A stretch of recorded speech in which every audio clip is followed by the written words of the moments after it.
Good Girls Get Rich, the conversations.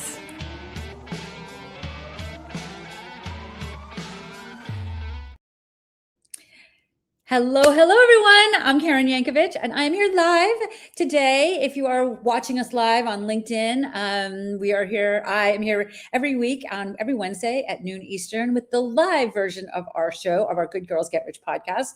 And I'm bringing amazing guests to you every week. And I'm doing this because I sometimes listen to podcasts and I feel like I have a question. I want to jump into that conversation, right? Now you can. Now you have the option to come join us in the middle of this conversation. I'm so excited to be here today with my friend Kapu Patel. I'm going to tell you a little bit about her. Dr. Patel is a certified mindset coach. She's trained in classical coaching models, neurolinguistic programming, timeline therapy, hypnotherapy. She got over 3 years spanning big pharma and startups, and she spent 3 decades mentoring and coaching individuals through career and personal transformations. Dr. Patel creates a safe space for her clients to make their next big, bold move with courage, clarity, and confidence by uncovering and clearing both known and unknown mindset blocks so that they can finally see the path to what's truly possible. And hearing that, if you know me, you know how much I love these kinds of conversations. So I'm excited to bring to the stage Dr. Kapu Patel. Hey there, my friend. How are you? Good, Karen. How are you? I'm good. I'm so happy to be doing this with you. Kapu and I met, we could say maybe almost 10 years ago now. It's possible, right? It's about, I want to say 2017 or 2018. Okay. So maybe, yes, almost. So maybe 9 years. We were both participants at the New Jersey Conference for Women run by the Princeton Merced Regional Chamber of Commerce. And I was there doing LinkedIn profile rewrites or reviews in the like on the trade show floor. And Kapu was at the time was doing photography, so her photography studio was there, and it was such a great natural partnership. And I loved what you brought, the energy that you bring to everything that you do. No, so I want everybody to hear today what you're doing now. And we're going to talk about the transition from photographer to the mindset coaching you're doing now. But before we even get to that, one of the things that I have always really has stood out to me about you personally is your unbelievably amazing ability to network. And it's such a huge part of what I teach, right? Like, I get interviewed on a lot of podcasts, and, it's really always, my message really always is, everybody's out there marketing and creating all this marketing. And I do the same, right? I have Instagram marketing and other things. But at the end of the day, we have known since the beginning of marketing, things like it's not what you know, it's who you know. You're the sum of the 5 people you surround yourself with. We know these things. And I don't think enough marketers spend enough time really diving into those things, but you do, right? You do. So tell us a little bit about that. Tell us a little bit about Kapu, and forgetting even about like what you're doing right now, just the mindset you bring to marketing and to meeting people and engaging with people. Oh, Karen, first of all, thank you for hosting me here today, because you are so happy you're here. I love that. Networking, I love meeting people. I love knowing about people. And so I can give you an example. Like this Saturday, I'm up in New England, it was raining. And I told my husband, I want to go out for a cup of coffee. It's not that I don't have coffee at home, but I wanted to go out for a cup of coffee. Mm-hmm. And we go to the coffee shop, and there are 2 sections. One is a shop with 2 small tables, and one is an area where everybody sits. So my husband tries to make a beeline for the place where there are 2 tables, and there's no one sitting there. And I'm like, no, we're going to go sit on the other side. Because I derive my energy from meeting people, like meeting people in person. And so I love networking. And if I tell you that I'm an introvert, you would not believe that when I would not believe that. So tell that. But I'm not surprised by that. Because I would probably say the same thing about myself, right? So tell us a little bit about that. So I mean, they say like introverts recharge themselves by being by themselves. So that's what I do. I go inwards to recharge myself. but I love meeting new people. I love knowing more about them. And interestingly, when I go to a networking event, would you believe it? But maybe 60, 70% of the time, I don't even have my business cards with me. Really? Yeah. Okay. Because it is not about the exchange of cards, right? Like that is the Right. most important thing. It is Right. about being fully present in a room full of 100 people, 200 Right. people.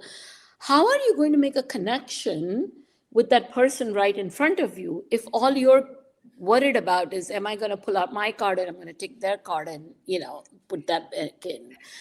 Yeah. And at the end of the day, we are working with humans. Yes. So everyone likes to feel special. So if we are out there and if we're talking to somebody, find out one thing about them that actually moves them, right? And it could be work, it could not be work. Right. I What agree with else do they that. do? I agree with that. But I immediately thought to myself, but wait a minute, what if I meet you at a networking event and I don't really know you and I really loved you? And then I go home and go, what was that nice lady's name? Do you know what I mean? Like, I Yeah, don't have your card. Like, I yeah, find myself, I love I have the same strategy. But for me, when you find out that one thing, or when I find out that one thing about them, I would probably write it on the back of their card. You know what I yeah, mean? So yeah, that because you're meeting a few people, right? And listen, I'm not getting any younger, so I want to make sure I have all the memory nudges I need, right? To be able to then reach out in a week or a month and say, hey, you were going to Disney World with your kids. How was that?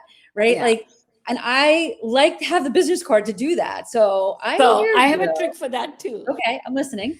Um, Now we all have phones, so sometimes I take selfies Mm-hmm. and I'll make a Okay. note with that. I'll write their name and then I connect with them on LinkedIn. It's Right. important, right? So there is Right. a way to connect. But it's not that intentionally I don't go with business cards, but if I don't have business cards, it's okay because for me, that connection is important. I've also realized how hard it was for me because I don't know if you know, I mean, I was a scientist. Mm-hmm. And the way scientists network is you do great work, you publish it, and other scientists will notice you and you'll make a connection, right? So Right. when I became a photographer, like I had zero idea of these organizations that existed where I could go and meet other people. Right. And I would be like in my own corner because I didn't know anybody there, right? And so I make it a point to scan the corners first, the Okay. proverbial Great corners. advice. That's great advice. And I go and meet that person first because it's my intention to first and foremost make them feel welcome, right? But also who in environments where we don't know anybody, that one person who really gives you attention is the one you're going to connect with. Right. Right. I love that. Listen, if you're watching us live on LinkedIn or on Facebook, jump in. Let us know what your great networking tips are because we want this to be, I would love this to be interactive, right? So that's so amazing. And you do have a presence when you're live, when you're in person. You personally have a really kind and generous presence when you're in person. But also, I feel like you also have gravitas. You've created that, right? Like you've created that, whether you did on deliberately or not. You do have that because at these events, there's all kinds of people there at all different sizes, shapes, colors, economic, backgrounds, and yeah, exude this. I need to know her energy, Oh, which I think is thank awesome. you.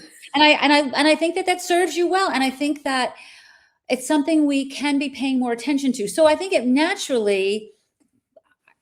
it naturally leads you to things like photography, where you are helping people feel comfortable and helping them step into their next chapter, right? With great headshots or great pictures or right. So how did you go? So you've done a few transformations, right? Tell us about the transformation from scientist to photographer.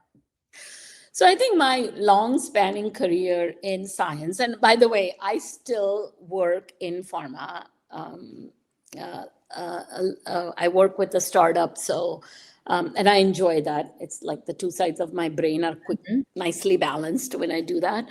But photography, I didn't choose photography. Photography chose me. Okay. I was in pharma, continuing in pharma, and I lost my dad a bit unexpectedly. And while he was fighting for his life, I was actually on a call with a client and in the hospital cafeteria. And I came home and I'm like, something has to shift. Like, this cannot work, right? Right. I'm very fortunate to have a great supporter in my husband. And he's like, do what you want. So I took a few months off. And AKA, you quit your job?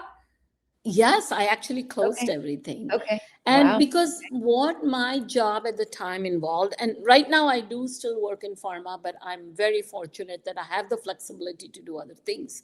Right. But in that time, it was like very linear, right? And maybe it was my mindset that thought that I could not take time off. Like, this is very important too, right? Yes. Yes. How Yep. we tell our stories to ourselves. Maybe it was my mindset. And so I said, let me take a time off. I will always a photographer. I used to sell my landscape prints for charitable causes. And do you remember Hurricane Sandy? Yes, of course. So Sandy happened, and I was without an income, but I wanted to support the people who needed support. Right. And I was in a yoga class, and my teacher said, start where you are, use what you have, do what you can. It's that Arthur Ashe quote. Right.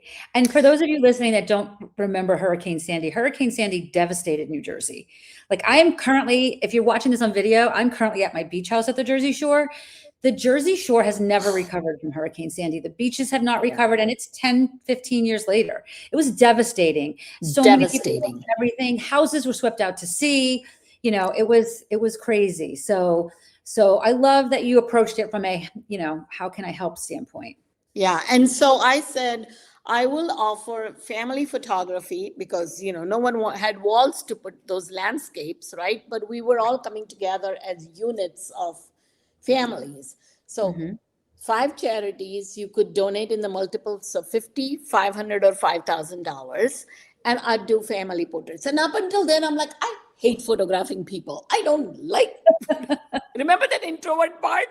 That surfaced. Right, And right. I think I got a lot of press coverage. And so I was very busy. And I actually realized that I enjoyed photographing people. So when something like this happens and you're like, okay, let me do more of this, the first thing you do is you pick up the phone, you call your friends. So I called my friends. And my friends started saying, well, I don't know. I don't like myself in photos. That was my first tick box. And I'm like, well, I do a great job. What do you mean you don't like yourself in photos, Can I right? just tell you, I am that person. I have had many photo shoots done as, because it's part of my business, and I am just never comfortable. I never comfortable. I remember being at a conference one time and a friend of mine said, the bathroom is a great place to take some great selfies. You have the shower curtain behind you, great lighting, take a bunch of selfies. So I did. And I showed them to her the next day. And she said, yeah, you're right. Don't do that anymore. They were terrible. They were terrible. So I need somebody like you to help me feel comfortable. Like, I want to sit here and talk about strategy, not like pose. And, Yeah, yeah. I'm just so uncomfortable with that. So it's important. It's so important to have somebody that understands the hesitation behind wanting to get your pictures taken. Yeah. And I think with that, so then instead of being a photographer, I decided that a photograph should never be about how it looks. It should always be about how it feels, right? Again, the mindset piece right there. Mhm. And I started telling my clients or coaching them into how to show up with a mindset of growth when you come for your sessions. And it was very interesting because, and this is the one tip I'm going to give everybody who's here. When you go for a photo session, forget that there is a photographer with this expensive camera in front of you. Channel yourself into a place where you are either the happiest, surrounded by people you love, and also see yourself through the light of the people who love you see you. Oh, okay. That's a very good tip. And when you do that, you forget that one eye is smaller than the other, right? Hmm. You forget that your brows are not even. Whatever, those little Right, things right, that we right. pay attention to Hmm. literally fall off. They just disappear. And I think that's we've lost sense of that since, these 6-inch phone screens have arrived, and we've gone into that comparison mode. Right. And that kind of helped me launch the You Shine session. And I thought it was only about women, but it wasn't.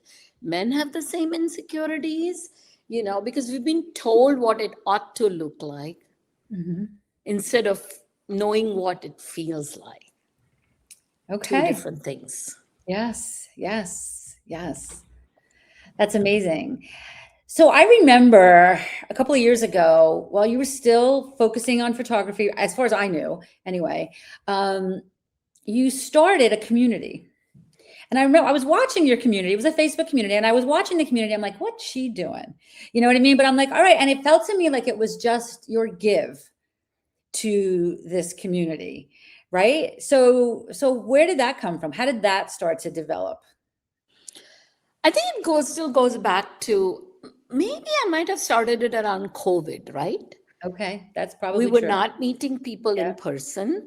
Mhm. And I crave being surrounded by Mhm. people, like not physically but intellectually also, right?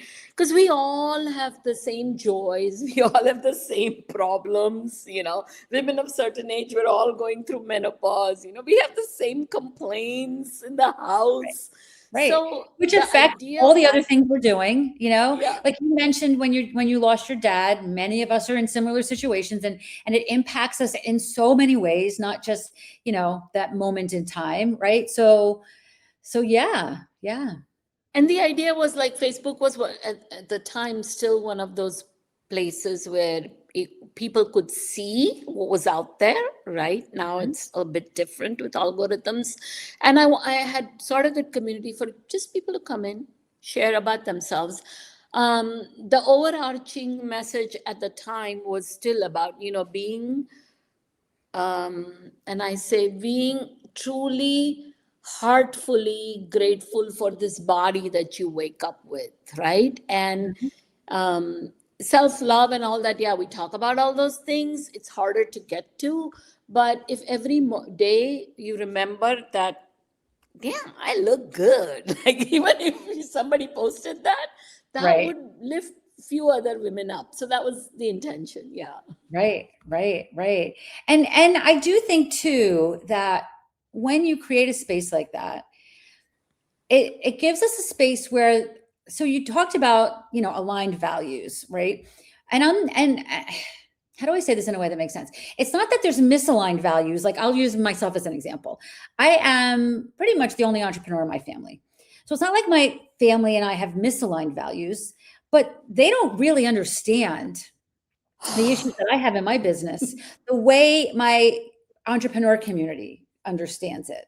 Do you know what I mean? They don't know how to celebrate things that my entrepreneur, like what are important things, not like why things are certain things are important or of worthy of celebration for me as an entrepreneur versus not them, right? So I think what's also valuable in a community like that is it helps us feel less alone in our even in our ambitions, right? Like you might have a six-figure paycheck, okay? And maybe your friends and family, maybe that's common for your friends and family. Everybody has a six-figure paycheck.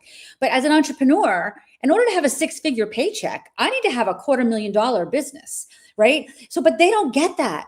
Like they Yeah. don't understand that. They don't understand how it's hard to apply for a mortgage when you don't have a paycheck, or it's, you know what I mean? Your health benefits are a thing. It's a thing to figure out what to do about health benefits. So having an aligned community, I think is so valuable to people, because then I feel like it helps us stop feeling less than, right? Like, because you can feel a little bit less than if you, and I don't even know why I picked applying for a mortgage, but like if you're like, yeah, I don't have a paycheck. Do you know what I mean? Yeah. Like, so yes, there are ways to do it, but it's not as simple as give your last three paychecks. Do you know what I And I mean? think that's where your LinkedIn community is very Right. positively influential to, I love being part of that, you And know, that's why, which has been we tough. do it, because Yeah. that's why I love that you're saying that, because I took my $9,000 program that we ran all through COVID. We did really well through COVID because I teach virtual networking, right? I took that program and turned it into a $50 a month membership, because I just said I wanted to reach more people, because so more women needed that community. And listen, there's lots of ways to get the same support you were getting with that $9,000 program, but it needed to be different. It needed to be different, and I didn't have that the way to reach that fuller community. And we have, I've had a Facebook group forever. You guys, anybody listening can still join us. It's at linkedinforwomencommunity.com. But Facebook groups are just not being shown anywhere. Yes. Like, they're not, no matter how much time and effort I put into it, don't really get a lot out of it. And maybe we'll shut it. Maybe if you're listening to this in 6 months from now, we might not even have that. Maybe linkedinforwomencommunity.com will go somewhere else, right? But I love that you embraced that. Okay, so now it's COVID's ending and you're back to your in-person photography, right? So now you have another transformation happening. So tell us a little bit about that. And I think it was a very natural evolution, right? Like, even in my pharma career, I've always mentored, or I've been in a, if you call, supervisory role. Yeah. And I mean, if I think about what I used to do as a young scientist or a young manager, I truly enjoyed knowing the person first and then giving them the whatever task at hand that needed to be handed out, right?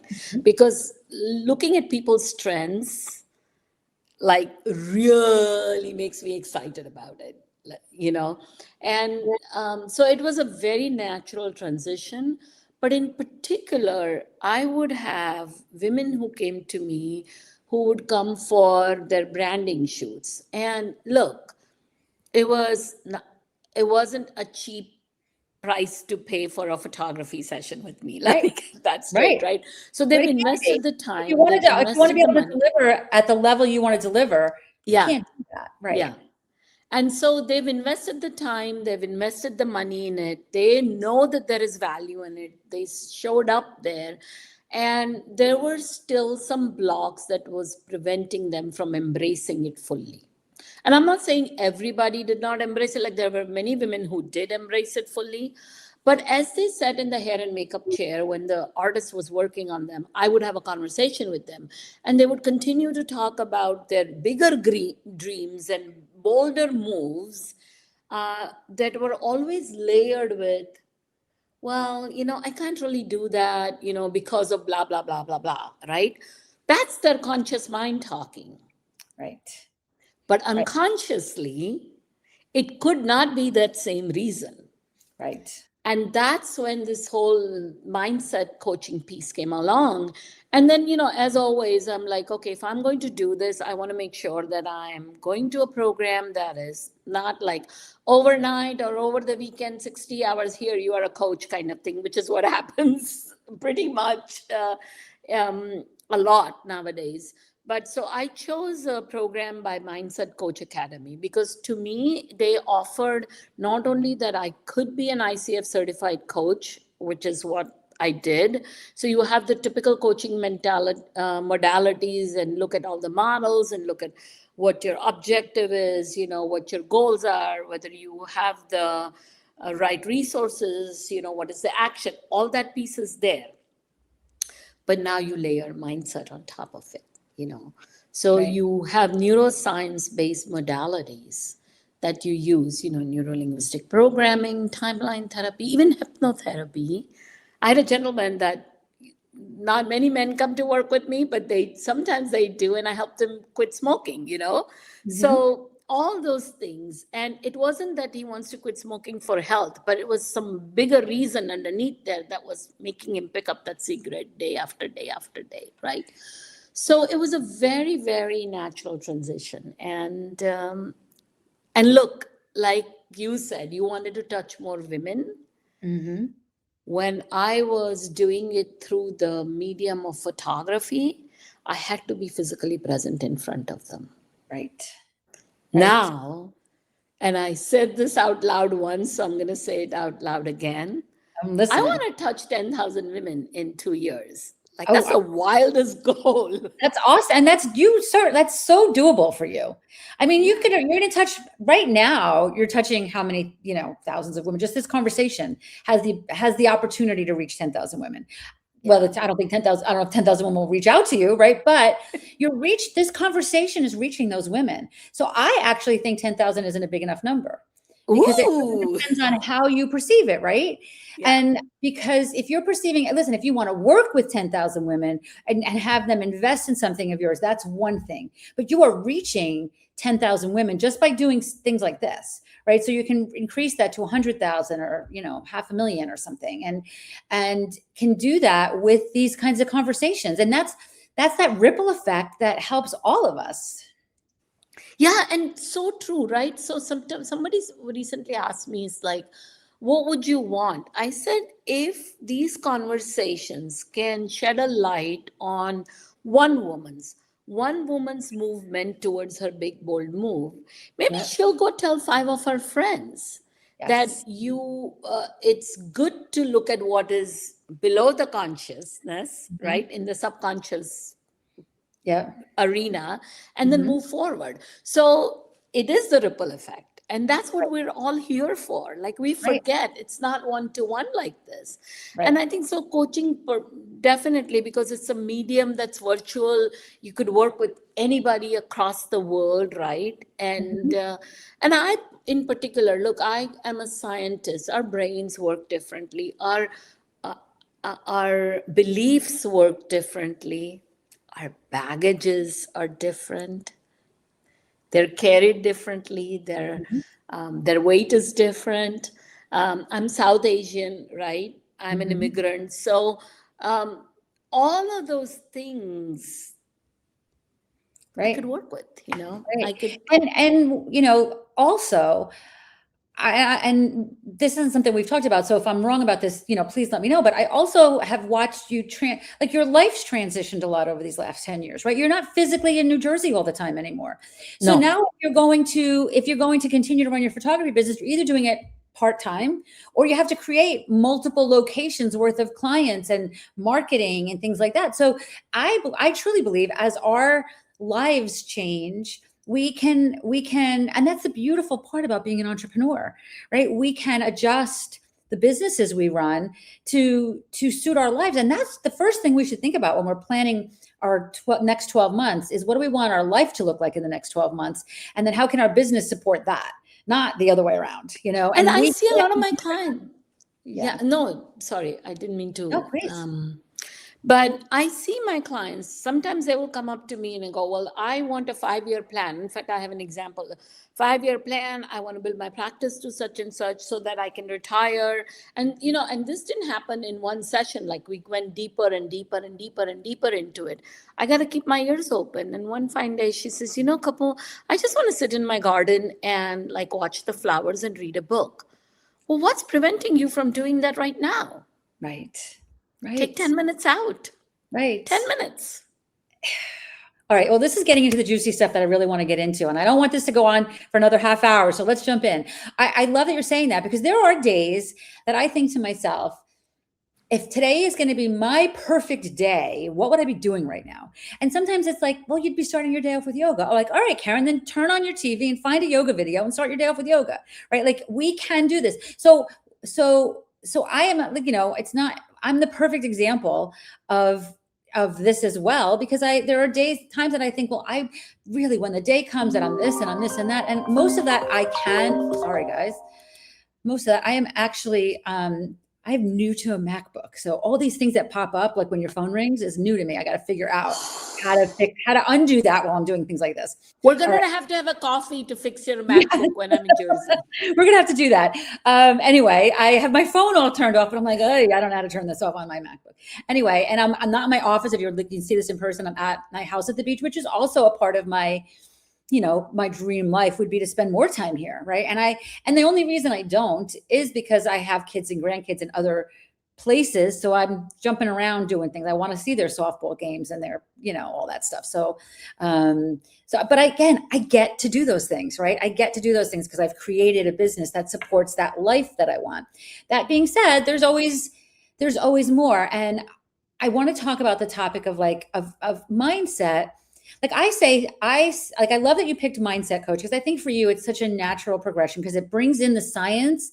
And I honestly, I know that anybody can take a mindset coaching course, but I love that you in particular did it because you've got that scientific background, right? So you're bringing the right brain and the left brain and the actual science behind it, not just the training that you got to it, right? You've got the science and the training. So, but I have said this many, many times over the last 10 years, and that is I love strategy. I love sitting down and brainstorming somebody's strategy. All the strategy in the world isn't going to get you where you want to go if you haven't done the mindset work. So there's a huge mindset component to all of the work that I do because of that. Because I see people the things that, on our ambitions are often, the women I work with often have ambitions way up here, but their mindset is still down here. And if there's a misalignment there, and you're never going to reach the high ambitions you have if you haven't done the work to elevate your mindset and your identity to match your ambitions, right? And it sounds easy, but it's so not easy.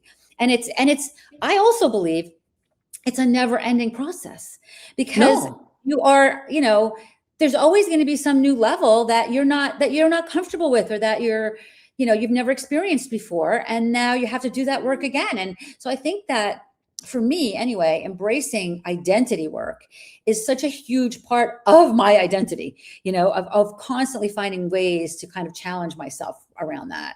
So tell me a little bit about how you do that with people. So a lot of times when clients come to us, they come with a goal or an objective in mind, right? But really, as you dig deeper, that never really is the goal. It's something else that is, they think that when they reach that goal, they'll be happier, right? And yes, I understand from a business or a strategy point of view, if you want to have a sales goal or whatever, a product launch goal, those definitely need strategy, they need action. Right. But and you might have noticed that in women you work with as well, or men, whoever. It's like, I want to launch this new product and I'm going to launch it in February, and right now it is May. And so what do you need to do to put from here through February to do that? Mm-hmm. Well, you would need to do some action items even in the month of June, right? Right. June comes, nothing happens. July comes, nothing happens. So it's not that they're not capable, because they're really smart people, right? Mm-hmm. They know what they want. They know that they have to have this to make that big, bold move, and yet they are not taking the action. So when they come to us, that's when you dig deeper into what is really preventing them from taking the action. And consciously, they'll give you 1,000 reasons, right? Mm-hmm. But my job as a coach, and particularly as a mindset coach, is to pay attention to their physical and their verbal language. Because what is not being said is probably more important than what is being said, right? And mm-hmm. then you go deeper into what next. And to build on that, then you take things like neuro-linguistic programming, like show them how to reframe things, A lot of this stuff, and there's a lot of research in here. I mean, it started out as trauma research, but it's also applicable to what we call somebody who hasn't gone through major trauma. Things, how we were conditioned in our childhood, a lot of those behaviors and beliefs translate into how we move into our adult life and how we do things. In fact, I joke about this, that math grade that you got when you were 8 years old is still running your business. I believe that wholeheartedly. I can remember moments from my childhood or from grammar school that defined a lot about who I am and why. you know, not always, sometimes good, not always good, right? Yeah, and So, some, this is what I say. Some of it is actually right. good compost that helps us grow, rich plants. But Mhm. other times is these our roots are not able to develop very well because there are all these rocks in the way, right? Like if I Mhm. can take that analogy. And so doing belief work, identity work, like you talked about identity work, like who is Karen? Karen wants to, make millionaires out of all of us women, right? Like that's Karen's identity, and that's what she's going to work on. Right, you know I want to right. make sure every woman who comes thinks about her big bold move. Courage, and Yeah, courage is in taking small steps. yeah, It's not like you're going to jump off a cliff or something like that, right. right? Right, right. And it does take courage. It does take courage. And like I said earlier, I believe it's an ongoing thing. I'm going to give you guys a little insight into Karen Yankovichville. I actually, and I took them with me this time when I came to the beach. I actually often decide when I need to just kind of shift my energy a little bit, I'll pull a tarot card. And then Ooh. I will literally go into ChatGPT and say, okay, here's what I'm thinking about. Here's the card I pulled. Please interpret this for me. And I got my backside called out today. Like I got my backside called out today. And it was like, okay, I hear you. I hear what you want, but you have to be it. You have to own it. And there is a leakage everywhere. And you got to fix that leakage and you got to be stronger in what you're standing for. And I was like, and completely called out, rightfully so, because it's not wrong, but it was just interesting. And for me, I do this because it sometimes takes me out of my head, right? It takes me out of my head, and I'm like, help me understand what's going on here. And so I say that to say I didn't read that and go, oh, that's bull, that's not true. I was like, oh yeah, you're Yeah. right.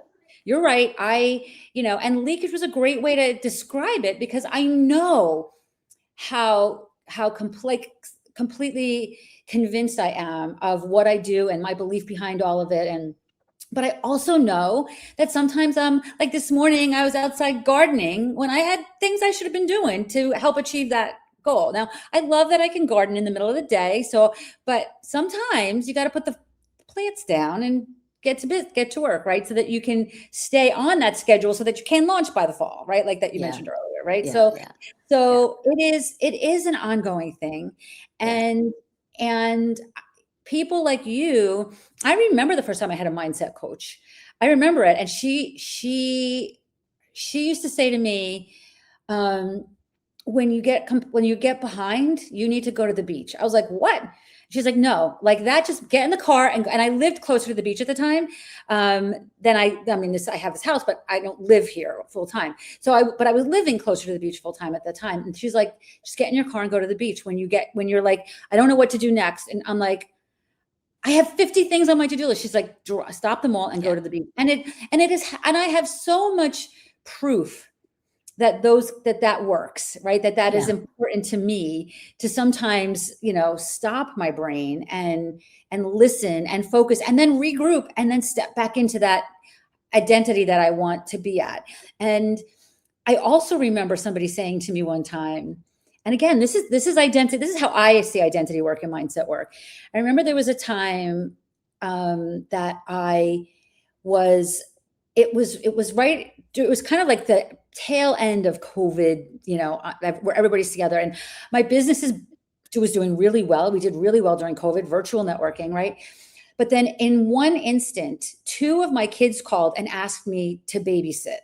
And one of them needed me 2 days a week. One of them needed me 1 day a week. And in theory, that's what I wanted to do. Or they would have taken as many days as I would have given them. And I remember talking to my mindset coach, and she said, as long as you are stepping into that role as the matriarch and not the nanny, you do whatever feels good to you. And I was like, Ah. wow, like that shifted to me. Like instead of feeling put upon, and I didn't want to feel put upon. I love babysitting my grandkids. I want to do that. But it's so much easier for me to create boundaries around all of that as the matriarch than as the Yes. nanny, right? And it made it easier for me all the way around. And I never would have come to that by myself, right? That's why I loved having that coach at the time that helped me identify that, right? Yeah. So give us a couple of examples of what mindset coaching can do for us, whoever's listening to this now, and some examples like that you've seen. Yeah, so it's very interesting, right? So I'll give you an example. Like when we talk about, neuroscience-based modalities that we use, I had a client who, young, smart, bright. Are we losing you, Karen? Are we? Can you not hear me? I cannot see you. Can you see and hear me? Then we're good. I think it's could be my internet. Yes, I can see and hear Can you see and hear me? Yes, I can. Yes, I can. You can't see or hear me? Oh, now, okay. Okay, I can see or hear. I This can is see what and hear happens when you you move to the through- mountains. I know. You don't have broadband.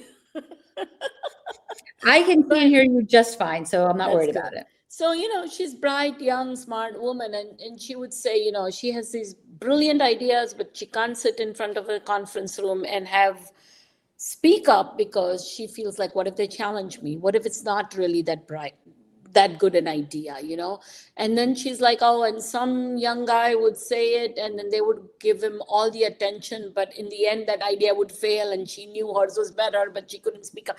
All those things that go on in our head. And so, obviously, I work with her, and I worked with her for a while. One of the things I tried with her, for example, is timeline therapy, which is where did this fear come from in terms of, not being able to speak up, because you're clearly very bright, right? Your ideas are strong, they're well vetted. That's the important thing too. It's not like you're just saying it for the sake of saying it. You've done your work. Right. So what is preventing that? And so we dug deeper into it, and we found that it was actually related to an experience that her father had before even she was born. And that story, how that was told, translated to her not being able to speak up in front of people who are likely to challenge her, right? So we had to break that. You had to break that fear. I'm going to say that many of the women listening can relate to that. I mean, that's what we were taught when we were little kids. Yeah. And in her particular case, that was the reason. But everybody's reason is different. Right. Can I be vulnerable here? Yes, please. When I started my photography business, I could not ask people for payment. I kid you not. I would give the service, but I couldn't say, how would you like to pay for it? So I would let them walk away, and then I'm like, oh, they haven't paid me. They haven't paid me. Like, are they bad people because they haven't paid me? Or am I not doing this right because? And then I tracked it down to the fact that growing up, I was always taught never ask anybody for anything. Right. Even if it is rightfully yours, right. Don't ask anybody for anything. Right. And it's pretty hard to be a 7-figure business if you're not asking people to pay you, right? So exactly. It's a key component to being successful, right? Yeah. I had a client, for example, and I have to share this talking about payment. Yes. She's like, my one goal is I want to make sure that all my invoices go out. And to me, you and me, it's like, okay, there's a CRM system, ship them out, right? Mm-hmm. But not happening. What's going on here? She was in a relationship where the partner wasn't bringing in money. And I think it was her way of protecting that money, because if it comes in, it will be split. Right. But that's not what your conscious mind is telling you. Right. That's deeply buried underneath. Then there's a strategy conversation around that, right? Because you do want to, if that is an issue, that is something you need to consider and you need to plan for, right? Yeah, absolutely. But first, you have to be the person that can bring in that money, so that you can even have those conversations, So I love this. All right. So Kapu, tell us a little bit about how people can find you, how they work with you, how can they get a little taste of Dr. Kapu Patel and what you can do for them. Well, I love meeting people. So the first thing, if you go on my website, is it says book a mind mapping or a discovery call. I just want to have a no pressure conversation to see if we're a right fit for each other, and if really what you need help with is something I can truly help you with. And if not, I'll refer you to my network of friends that I have Right, made who right, would be the right. right fit for Her me. beautiful, amazing So network that we talked about earlier. yeah. So they could go to my website, my mindset, youshinemindsetcoaching.com. We can put it in the link. I'm on LinkedIn here. We're going on LinkedIn Live, so Yes, they can connect yes. with And me for here. sure, if you're Absolutely. watching this live on LinkedIn, you can click on Patu's profile right from here or from the conversation. If you are watching this, if you're listening to this on any of the podcast players that this is going out to, all of her links will be in the show notes associated with it. Awesome. I love being on Instagram and I share daily thoughts there. So I would love for them to follow me there. Again, it's at You Shine Mindset Coaching. And I want to put a plug in here for You Shine. Like, I truly believe that you shine. Like, that's the fundamental thing over everything that I work on. So look up You Shine and you'll find You Shine Mindset Coaching or on LinkedIn here and the website. And you'll find me. I get on the phone, we could talk. I love that. So, Yeah, that's and if amazing. you're And I on the really encourage website, everybody to do that because honestly, if you get one little shift out of that, and I know that it's not a coaching call, right? I'm assuming it's not a coaching call, no, yeah. but at the same time, if you walk away from that call with one little shift, it's well worth your half-hour time. And my guess is that many people will then come back to you and say, "All right, tell me more. How do I get Yeah. more?" And then So I also run a community, which is separate from the Facebook community. It's called Courageous Chutney Charcha. say that again. Courageous because it's about courage. Chutney is because we're like chutney, like we're spicy, salty, Chutney, like sweet. okay. So chutney, yeah. And charcha means conversation. Okay. So I host them once a month, sometimes virtual, sometimes in person. And it's open to everybody. We do pick a topic so that we stay goal focused, and the conversation is around there. And I have women who come in every month after month. And they sometimes don't say a word, but they walk away with something. Sometimes they're part of the conversation. But this, I'm very, again, it's one of those things that you should not feel alone. We all go through the same thing, right? So that's what that is. And yeah, for any of these, if you just send me a DM, I'd be happy to send information. Beautiful, beautiful. Kapu, thank you so much for doing this. This was so great. It was so great to finally do this. We've been talking about it for a while. Yeah. And I appreciate all that you bring to this show and to the world. I really appreciate that. So for those of you that want to know more about Kapu, she just told you how to do that. If you're listening and you don't know me, please subscribe to this podcast wherever you subscribe. Share this episode with your network and then tag me and tag Kapu so that we can then share it with our networks. And that's that ripple effect we talked about, right? Yes. Where everybody can, maybe somebody that follows me will get to know you, and that's how we all support each other. Yeah. Right? Check out the Visibility Salon if you want to know how to dip your toes into getting some support from me on this at visibilitysalon.com. I love, I will just say one last thing about kind of all of this. When I looked at a year ago-ish, when I looked at like all of the craziness that I saw going on in the world and looking at, because you mentioned something earlier about if one person can, if you can change one person and then they change 5 people. I was looking at all of the craziness going on in the world and going, how can I help this? And then I realized I talk the talk. I want there to be more wealthy women in the world, but you needed to have 10 grand to buy my program, right? So I was like, all right, so how do I reach more women? Because if I can reach more women, then that's how I can, that's kind of how I feel like I can help the world. Because I believe women with money can change the world. And yes. Right. So we need to be committed to that. So Kapu can help you with the identity work. Certainly we talk about a lot about that in the Visibility Salon. I have a private podcast in there that just talks about mindset. That's only for the people that work with me. And because it's so important that you understand those shifts. And so anyway, come check us out there.